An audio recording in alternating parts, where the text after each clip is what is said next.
Plantir Technologies Inc. expects to generate $1 billion in revenue this year and break even for the first time in its 16-year history, offering shareholders a rare optimistic forecast in a badly bruised economy. These and other details in financial documents reviewed by Bloomberg show a glimpse into the famously secretive company known as much for its government work as for its controversial co-founder, Peter Thiel. Among other things, the documents suggest Plantir is preparing to go public, though the coronavirus could pose an insurmountable barrier to that goal. One obstacle that's within the company's power to fix: its flimsy corporate governance. The board, composed of Thiel and 3 other men, is in dire need of more diverse perspectives. The company is interviewing candidates for the board and intends to elect at least 2 independent members by the end of the year, said 3 people familiar with the discussions who asked not to be identified because they were private. A spokeswoman for Plantir declined to comment. The Palo Alto, California-based data mining and analytics company increased revenue 24% to $739 million in 2019, according to the documents.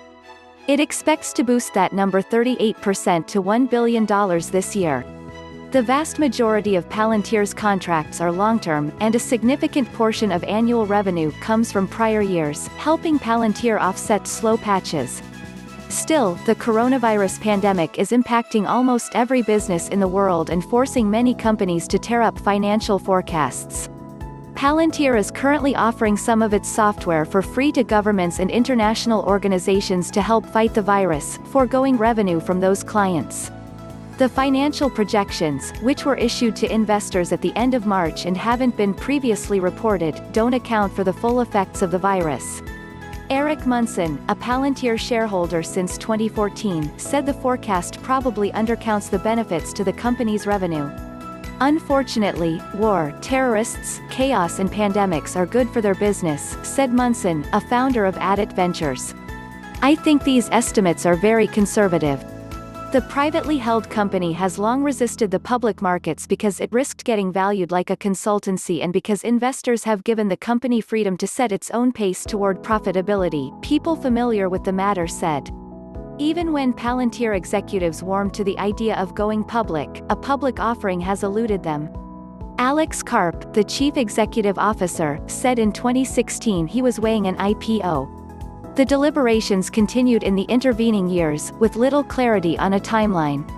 Plantir had about $1 billion in cash at the end of last year. To eventually reach the public markets, Plantir is considering a direct stock listing, which wouldn't raise capital for the business. It still hasn't set a date for a stock listing and, given the frozen public markets, may not anytime soon. The prospect for going public is one major item on the agenda for the new board members' plan for this year, said people familiar with the discussions. Staying private enabled Plantir to spend freely on projects it might not have otherwise been able to develop, investors said. For example, it accumulated losses over many years to build Foundry, software that makes it easier for customers to pull together disparate data into one place. Foundry is now used by 98% of Plantir customers, the documents show.